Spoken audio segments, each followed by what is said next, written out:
Walk into any strip casino today, and you will notice something unsettling.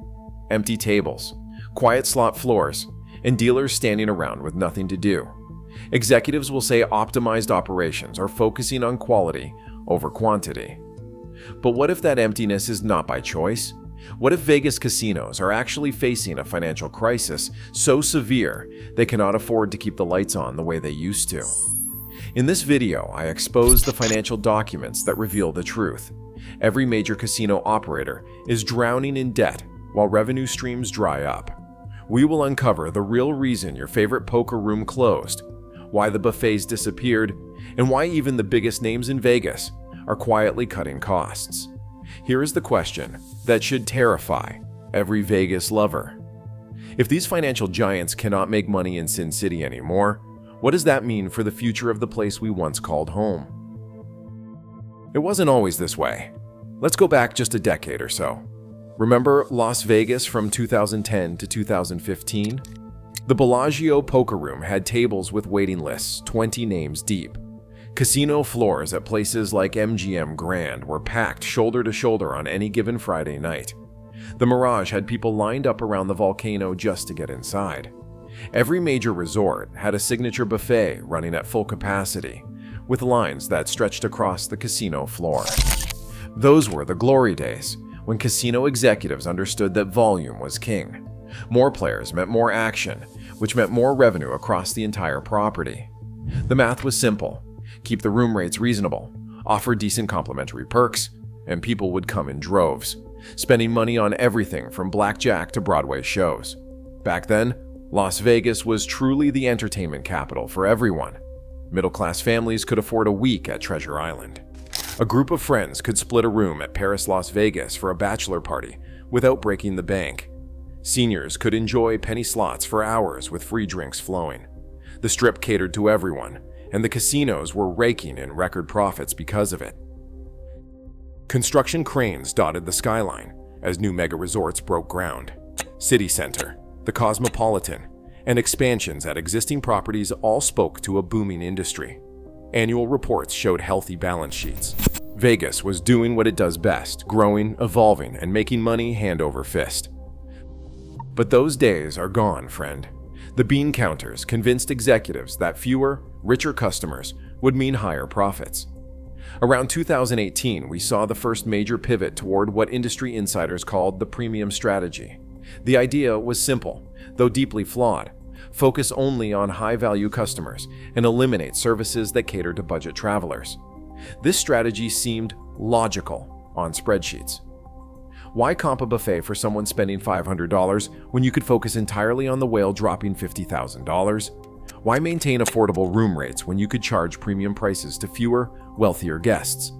The executives bought in completely, believing they could transform Las Vegas from an accessible playground into an exclusive luxury destination. The first signs were subtle. Resort fees jumped from $25 to $45 overnight. Free parking disappeared at virtually every Strip property. Loyalty programs were enhanced, corporate speak for slashing benefits.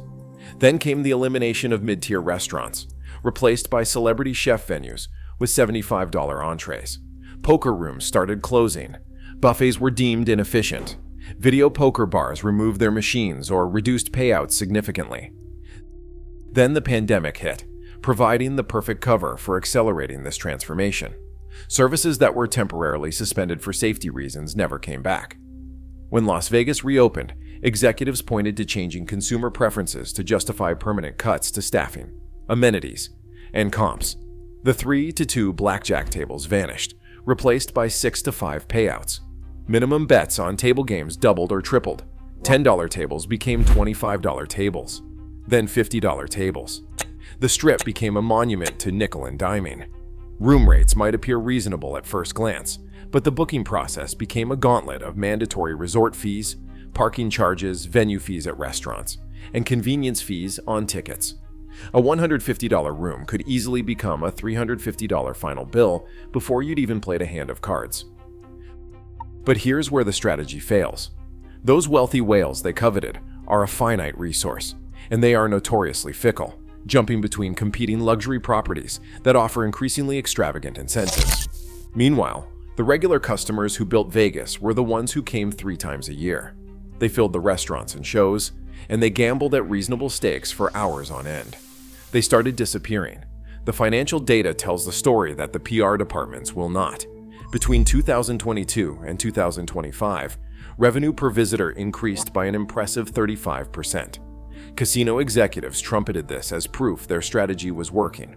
What they did not highlight was the devastating 40% drop in total visitor volume during the same period. The math simply does not work. You cannot lose nearly half your customers and make it up on premium pricing alone. Let's dig into the actual numbers, which I obtained from SEC filings, investor reports, and industry sources.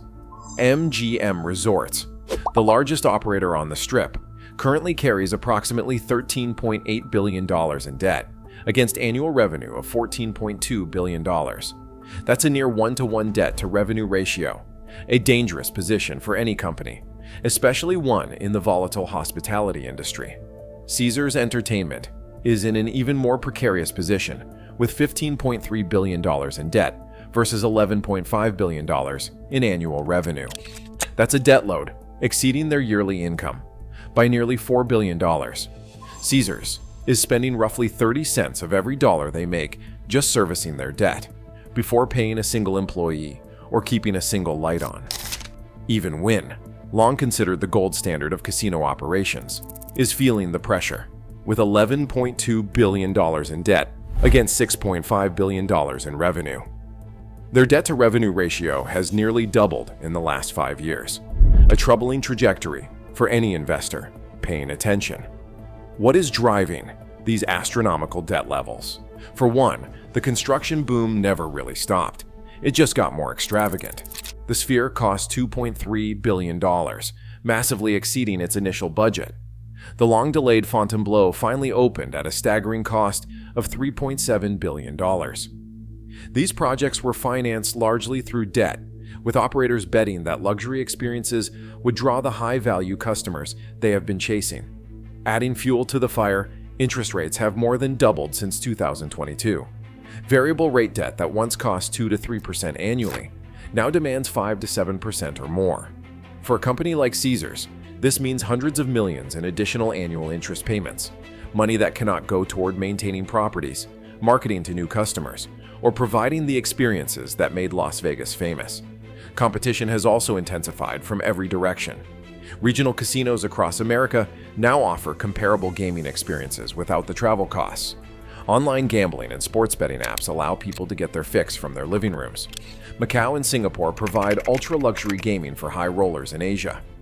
The days when Las Vegas had a near monopoly on American casino gambling are long gone. The evidence of this crisis is not just in financial statements.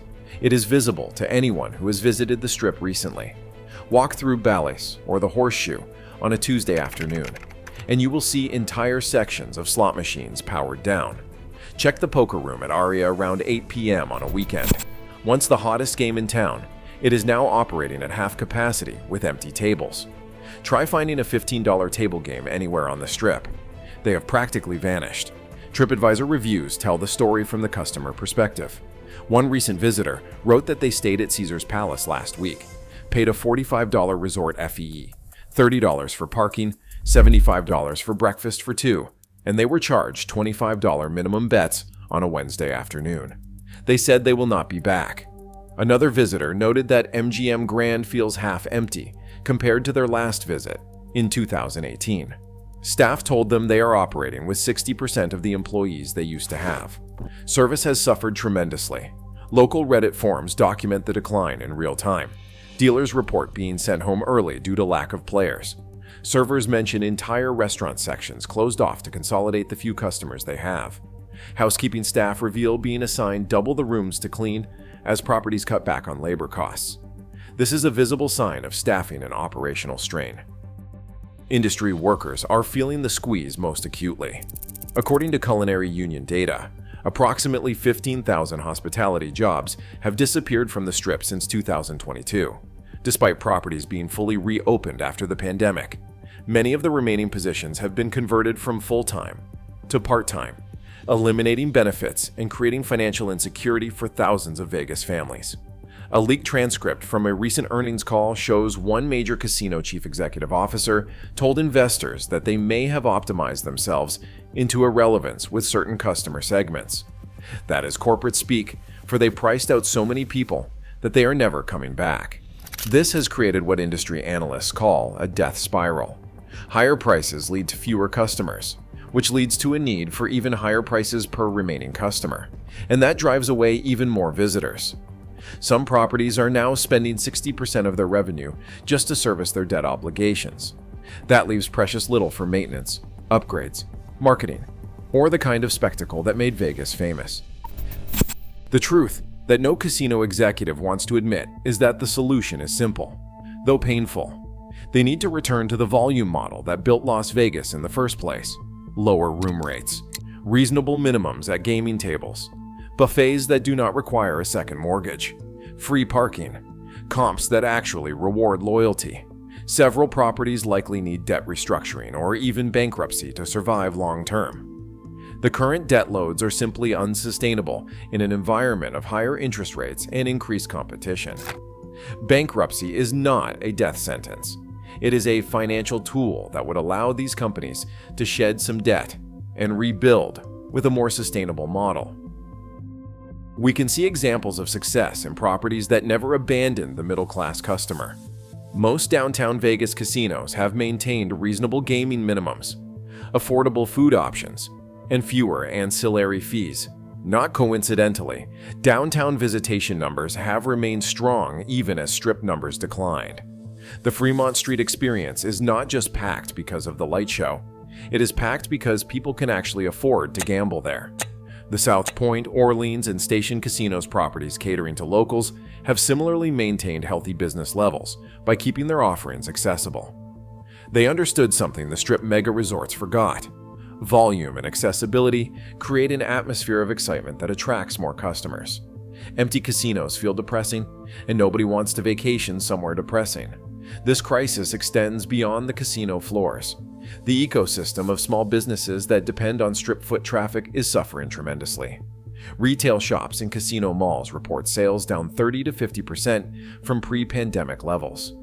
Independent restaurants near major properties have closed in alarming numbers.